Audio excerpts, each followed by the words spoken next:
Welcome back. Mr. Brewer here to bring you a lesson today on some things that relate to behavior of gases. Specifically, today's lesson is going to be very mathematical. I think you're going to find it pretty easy. It's very formula driven, basically solving for an unknown. We're going to be looking at two different, I guess what we would call them are laws that kind of describe the behavior of gases.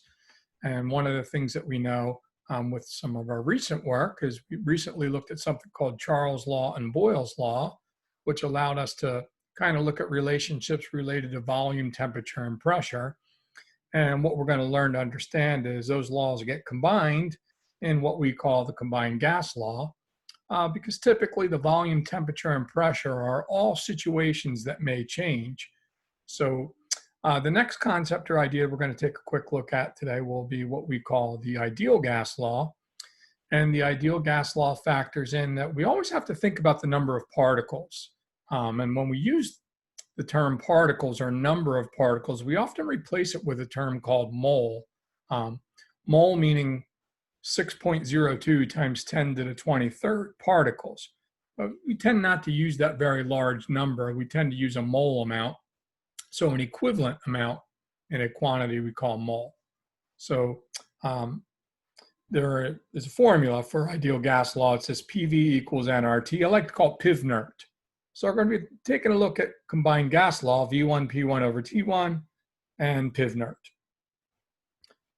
Okay, so our combined gas law, if we take a look at some of our recent work, we recently worked with some ideas that relate to Boyle's law, a relationship between pressure and volume. And we recently looked at Charles' law. You want to keep in mind that when we deal with temperature for gas laws, typically we deal in units of measure that we call Kelvin. That allows us to eliminate the concept of there being negative temperatures, and negative temperatures do some strange things to calculations with volume. We didn't really look at any examples with Gay-Lussac's law. However, pressure and temperature are also related in a proportional way. And if you were just reading a problem to try to solve, if you read and you saw there were two pressures and a temperature, you would say, oh, okay, that must be the P1, T1 part of the combined gas law. So if you notice, these three get combined to make one law. We call it the combined gas law. So keep this in mind. When we're solving for combined gas law, our temperature has to be in Kelvin. I can't guarantee that this won't happen, but sort of an important point.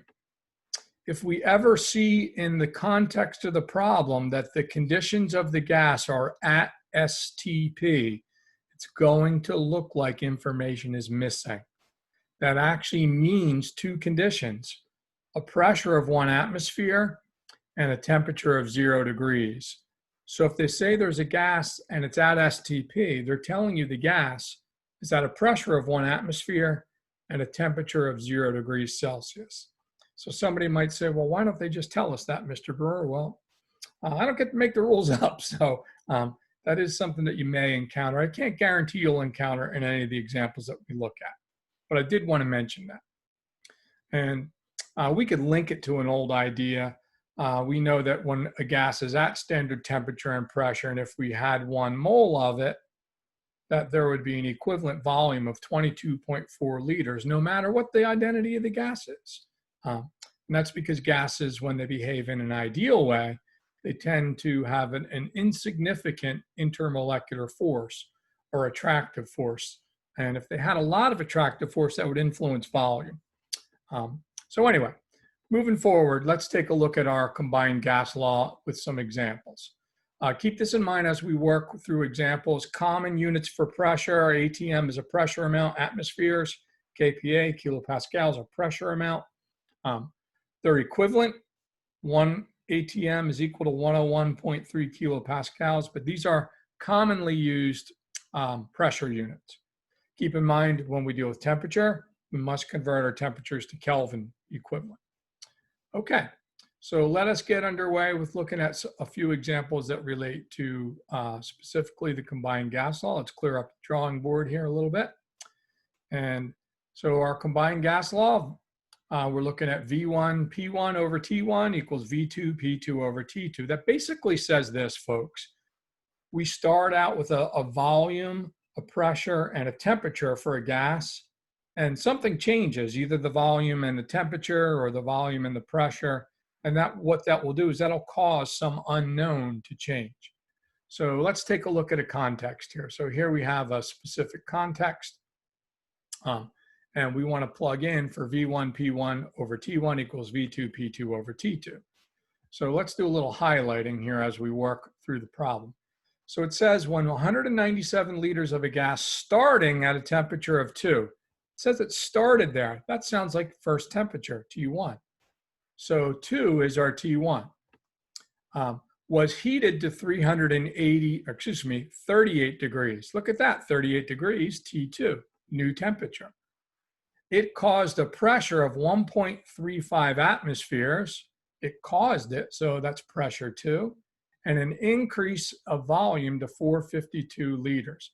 So V2, P2, and T2 are all known.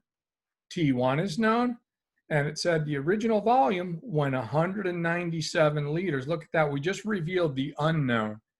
P1, the original pressure, is not known, and that's actually what the question asks. What was the initial pressure of the gas? So we'll plug in what we know. We know the volume to begin at 197 liters. So V1 we plug in. We're going to multiply that by P1, which is unknown because it asks what was the initial pressure of the gas. And we're going to put that over 275. So somebody's going to say, Brewer, 275 is not in the problem anywhere. Well, remember what I said a few minutes ago. Temperatures must be in Kelvin. So 2 degrees in Kelvin, 273 plus 2 makes the Kelvin temperature, our T1. On the other side, we're going to plug in our V2, our new volume, 452, our new pressure, 1.35 atmospheres, and we're going to divide that by the temperature. 38 degrees in Kelvin is 311. So this looks like two fractions that are equal. We're going to use that strategy called a proportion, cross multiply to solve. So we're going to cross multiply 197 times P times 311. We get an equation, right? 275 times 452 times 1.35. We rewrite the equation after we've cross multiplied. And now we will solve for the unknown P. So to isolate P, we'll divide each side by the value. We got to make it the correct value. So let's pause for just a moment here.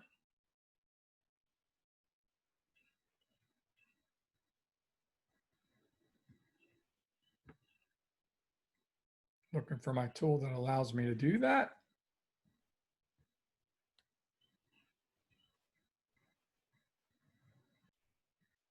There we go, we got that cleaned up. So we divide each side by 61,267, and we get a new pressure. Since we solved for pressure and the original pressure in the problem was in atmospheres, our answer for pressure is also in atmospheres. So use the unit of measure that's already embedded in the words of the problem. So our pressure would be 2.74 atmospheres according to the combined gas law. Let's try a couple more examples. So again, V1 P1 over T1 equals V2 P2 over T2. So we'll read. So let's read our context here. Let's get our marking tool kind of set up. 1.75 liter sample of argon had a temperature of 23. The pressure of this gas decreased from 167. It began at 167, that's P1, to 107, that's P2.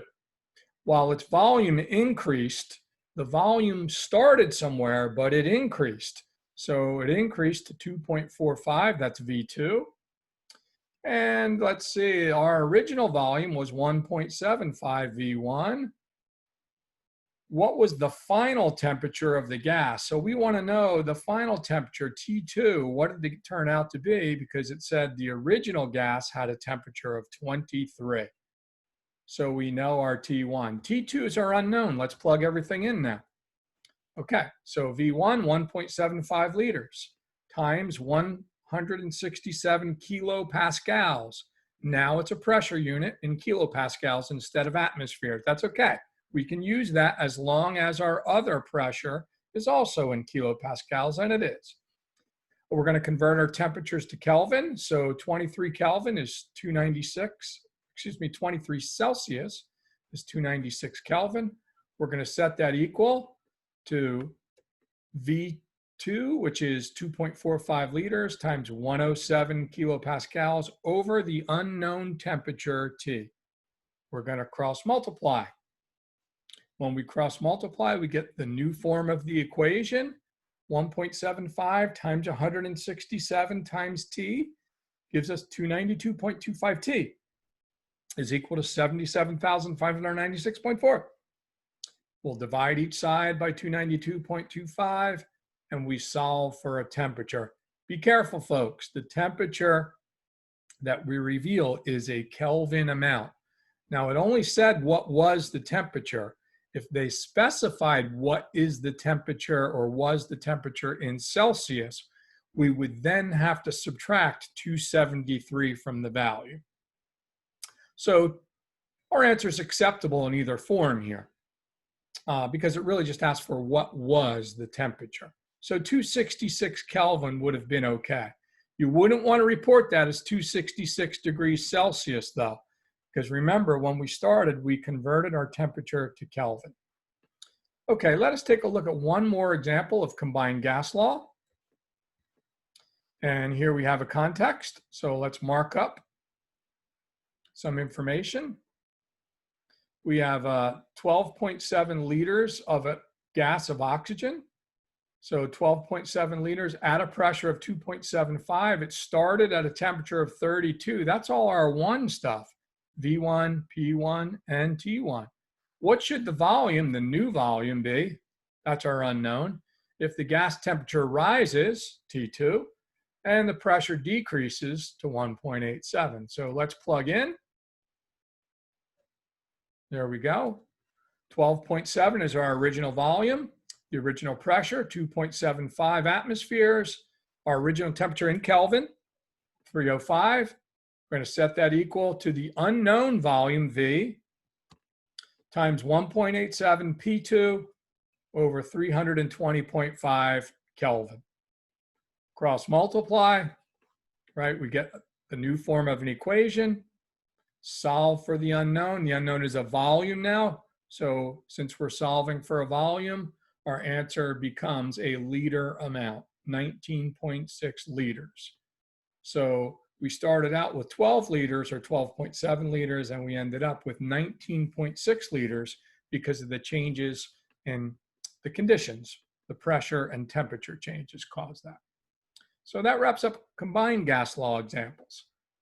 Now what we need to factor in is sometimes we need to pay attention to the idea that sometimes the number of particles actually matters. So particles are important because as we add particles, it changes the volume, it changes the pressure, and that can influence the temperature. So particles relates directly to number of moles. So in order to work with what we call the ideal gas law, I call it PIV-NERT, PV equals nRT, we just have to know what each thing represents. Most of the things are relatively self-explanatory, P and V, pressure and volume, and not self-explanatory stands for number of moles. R is a constant, and it will be a value that will change depending on what type of pressure we are interested in for the problem. So pay attention to that detail when we get to that. Temperature, it's got to be in Kelvin. So pressure, reminder for you, it's often in kPa or atmosphere. It could be in other units. And if it were in other units, maybe we'd want to convert it back to kPa or atmosphere so we could use a gas constant that we're more familiar with. Temperature's got to be in Kelvin. So we take our Celsius amount, we add 273 to it. Volume should be in liters for the ideal gas equation. And that's because our gas constants require it to be in liters, the ones that we're going to be using. So if our pressure is in kPa, the R value or the constant, we're going to use 8.314. It's a value that we will always use if we have a pressure in kPa. Now, if our pressure is in atmosphere, then the value changes to 0.0821. So R is something that will change depending on what type of pressure we are given in the problem. Okay, we'll come back to that fact or those ideas when we have an example. So let's take a look at our first example. So here's our first example, PIVNERT, PV equals nRT. It's plug and chug style math just like before. Pressure, volume, number of moles, gas constant, temperature. So here we go. We want to know what should the temperature be. There we go. Our unknowns already T. That means P, V, N, and R are probably known. So we go to the context now. We begin to plug in. P, pressure says is 1.25 times V, 25 liters. So P times V is equal to N. N is number of moles, 2.10. The constant we're going to use, 0.0821. The reason we're using that constant is right down here, folks. It's in atmosphere. So we're going to use the constant when it's in atmospheres. 0.0821 times T, unknown temperature. Okay, we're going to do some multiplication to clean this equation up a little bit. Our left side, 31.25. Our right side, 0.1724 T. Right? Isolate T, divide each side by 0.1724. We just solve for a temperature. Recall the temperature amount will be a Kelvin quantity. If we want it to be a Celsius quantity, we'll just subtract 273 from it. So if we subtract 273 from this value, we end up with a negative Celsius temperature, very cold temperature. Okay, let's take a look at a different context. Still PIVNERT. PV equals nRT. Now, right off the bat, it says how many moles. So how many moles? So now our unknown is N. That means our P, our V, our R, and our T are all going to be known. Excuse me. So here we go. Let's plug in. Our P is known, pressure. Now it's in kilopascal. Careful, pay attention to that. That means our R value, or our constant, is going to be different than what we used up here in number 1. 0.0821 will not be acceptable to use now because we're using pressure in kPa. Okay, so pressure times volume, 920 times 7.5 is equal to N, number of moles, unknown N, times 8.314. Where did we get that from? That's the constant, right, that we must use when the pressure's in kPa. So we're going to make certain that we use the correct constant. Times temperature, 19 plus 273 gives us 292 Kelvin. We're going to clean up each side of the equation, multiply. We're going to divide each side by 2427.688, and that will isolate N. N, or number of moles, turns out to be 2.84 moles then. So we would end up with 2.84 moles under these conditions of pressure and temperature. Okay, so we could actually, with an ideal gas law equation or problem, solve for either P, V, N, or T. Could even be taken it further along. We won't be doing that in today's lesson. So here we got a new context. Now it asks for what volume. Well, look at that, folks. What volume? That's V. We can kind of circle. V's are unknown. That means P, N, and T are all going to be known. Pay attention to what R value we use. In this case, it says we're in atmosphere, so we're going to use that 0.0821 value in this case. Okay, so here we go. PV, P times V, our pressure, 0.95 times unknown V, is equal to 3.62 moles, N is moles, times R, right? Since we're in atmospheres, our constant's 0.0821 now, times 298. We're going to clean up the equation by multiplying each side, right? We get 0.950 V is equal to 88.566. Divide each side by 0.950, and we end up with a volume. Since it's a volume amount, we'll call it liters, 93.2 liters. So we've used PIVNERT, or the ideal gas equation, to solve for unknown volume. Let's take a look at one more example to wrap it up, and we'll bring it home then. So it asks, what is the pressure in this case? Okay, so pressure, not a big deal. Now P is unknown. That means V, N, R, and T are all known. So let's take a look in this case. Pressure is unknown. That actually gives us options. We're going to get to choose whichever of the ideal gas constants we want. Let me show you what I mean by that. So since pressure is the unknown now, we have two options. We can either use the R value for atmosphere, 0.0821, or the R value for kPa. Since it asks for pressure, that just means if we use 0.0821, our answer is in atmospheres. If we use 8.314, our answer is in kilopascal. So you have liberty to choose either one, and you'll have a correct answer. And yours might not match my answer if you chose ATM and I chose kPa, or vice versa. Okay, so let's get back to the context. All right, our final example, what pressure? P is now unknown, plug in unknown P times volume, 225, equal to N, right, 132 moles. Oh, it looks like I chose to use the kPa constant, 8.314 times 301, 28 degrees Celsius in Kelvin is 301. Multiply each side to clean it up a little bit. Divide by 225 to solve for your unknown. Our pressure, because we used 8.314, is a kilopascal amount. So we get 1,468 kilopascal. That wraps up our lesson today on our two mathematical relationships today, looking at something called the combined gas law and the ideal gas law. So there might be confusion sometimes when you're solving problems related to gas law, but what you should notice that mole was mentioned in every ideal gas law problem, and mole, N, right? Mole is N, so remember mole is N. So you won't see mole mentioned in any of the problems that relate to combined gas law. No mole mentioned, right? And that's because V, P, and T really don't account for a mole amount. They account for how mole affects them. Okay, so that kind of wraps up what I'd like to cover for today's lesson. And until the next time, folks, I bid you peace.